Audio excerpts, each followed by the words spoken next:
What's going on, guys? Welcome back to the channel for an unboxing and first impressions of the Redtiger Rangefinder, which is Amazon's #1 bestseller rangefinder.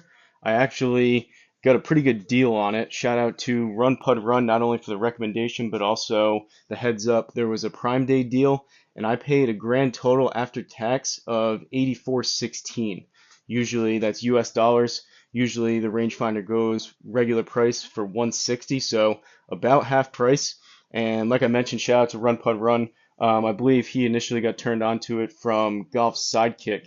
And for what it's worth, he got it a couple days earlier than me and tested it out. And he has a super expensive Garmin rangefinder. And after his testing here, using it one time, comparing it both with his Garmin and also his buddy's Bushnell, he said he's going to be selling the Garmin because this thing works so good. But got it in here yesterday. We're just going to do an unboxing and a first impression look here. We'll see how this thing looks. Seems to be packaged pretty well. Here's the rangefinder.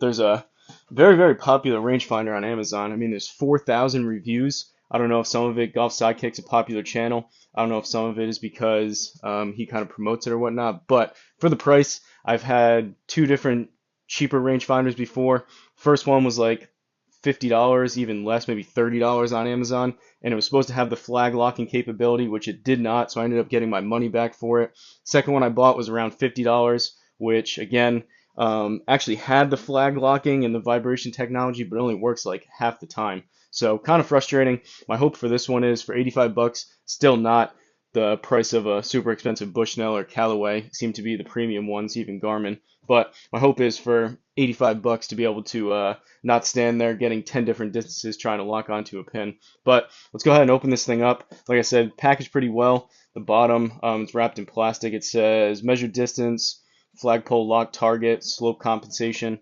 Let's go ahead and unwrap this.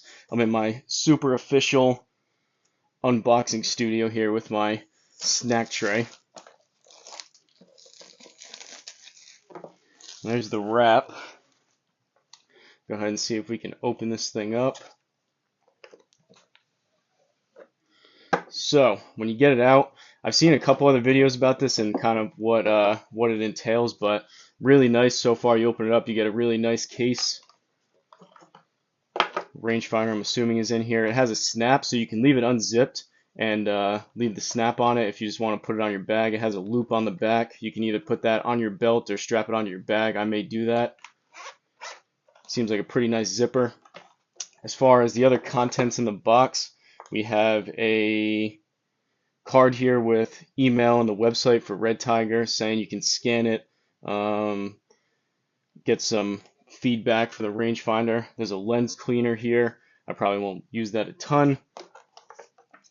User manual and charging cord.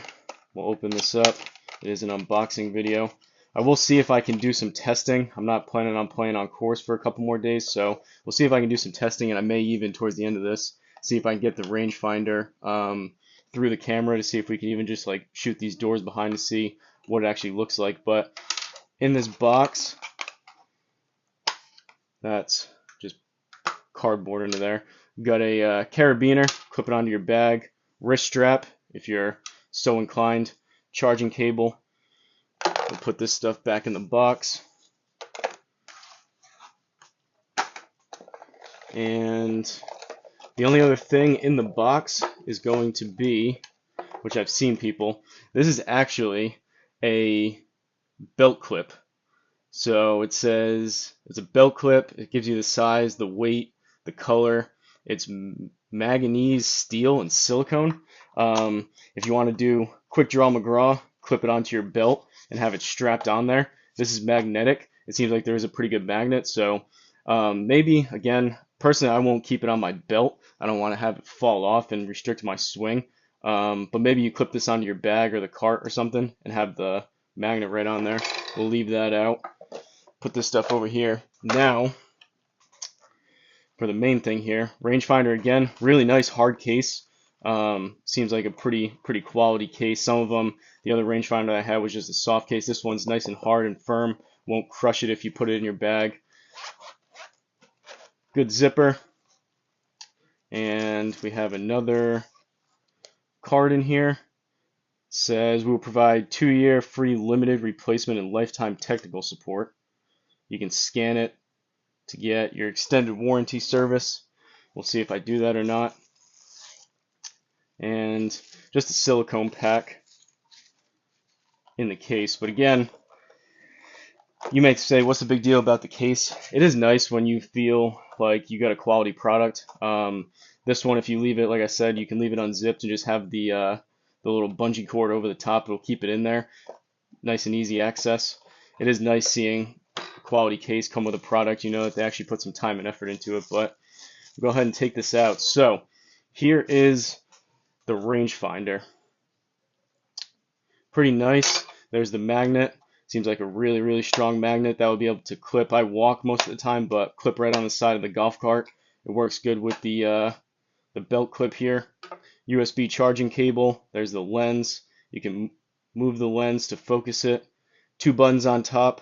There's a power button and a mode button. And one thing I did want to mention, this is the slope to turn on or off. So I've seen some misconceptions. For me, I would think green means on, but it's actually the opposite. So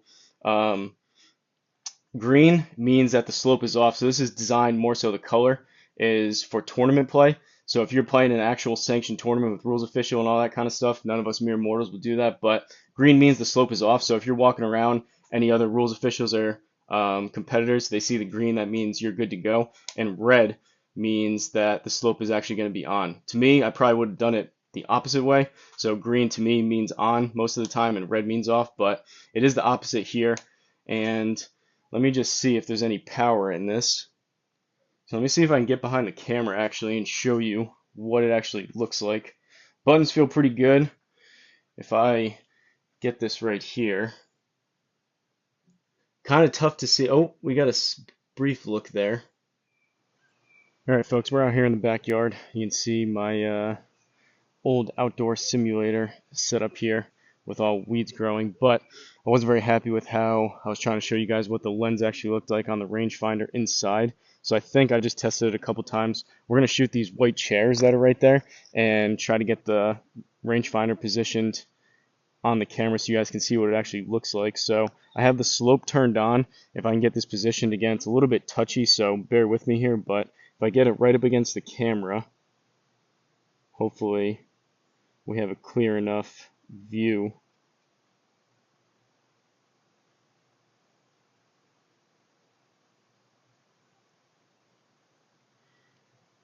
14.8 yards. Again, it's kind of touchy here with the camera, but you can see the slope there on the bottom. So it's 14.9 playing 13.5. It's down. Again, I'm trying to position it to where it can actually get through the camera here. That's basically what it looks like. You see the crosshairs, the bullseye in the middle. It gives you the number up top. You see the flag over on the left. The number up top is straight to the pin, and then this number down below, 13.7, is now 14 yards. I'm kind of shaky with holding it up to the camera, but that's the slope adjusted yardage. And I actually looked at the listing real quick after the fact too, and I mentioned, I don't know if this is before or after I cut in this middle part, but I mentioned that you could use it like 4,000 times before you have to charge it. It's actually 30,000 times, which is pretty crazy. But just wanted to put this into the middle part so you guys can see what it actually looks like going through the rangefinder. The vibration, it locks on really quick. The vibration's good. The number's nice and bold in the sun so you can still see it. And it gives you a little 2-pulse vibration when you lock onto something. So again, I don't have a flag here for it to test. Really, the biggest test is between having a flag with trees in the background to actually lock it onto the flag. Unfortunately, I don't have a golf flag lying around that I can test it. But next time I'm on course, I'll either do a quick video or do an additional video after the fact letting you know how it went. But locks on pretty good, so I'm going to cut this into the middle. Well, can't really see it, but I'll explain it to you. So basically, there's a bullseye in the middle with a crosshair. There is a slope. I have it turned to red, so the slope is on. There's a slope on the bottom left. There's a pin on the top left, and it shows yards. It's actually charged right now. It has 3 batteries. You can use it, I think, like 4,000 times. and before you have to charge it again. But fits in your hand pretty nice. Um, Nice rubber on it. And in terms of using it, you just click the power button once. You lock on, hopefully to the flag. Hopefully, that's my biggest wish with this thing, that I don't have to stand there like I mentioned and shoot the flag 10 different times for it to be able to go. So hopefully it works pretty well. And it will give you both the yardage straight to the pin and also the slope compensated yardage. So in terms of the unboxing, that's about all I have to show you guys. Like I said, I'll try to maybe take it outside and maybe make a makeshift flag, or possibly next time I'm on course. Wasn't the easiest. I thought I would be able to just put the lens right into the camera for you guys to be able to see it, but it wasn't the easiest getting it in there, so maybe I'll have to hold the camera right up to it. But there you have it for an unboxing video. Let me know if you guys have this, if you've used it. There's a couple people in the Discord that seem to have it and like it. Hammer Hutton, I think, has the same rangefinder, and he speaks highly of it. Again, 4,000 reviews. It's not like a knockoff cheap rangefinder. It is still in the budget category, but seems like a lot of people use it and love it. And if I can get similar quality and similar, if not better, performance out of something like this compared to a $300-400 Callaway or Bushnell, I think it's a win-win.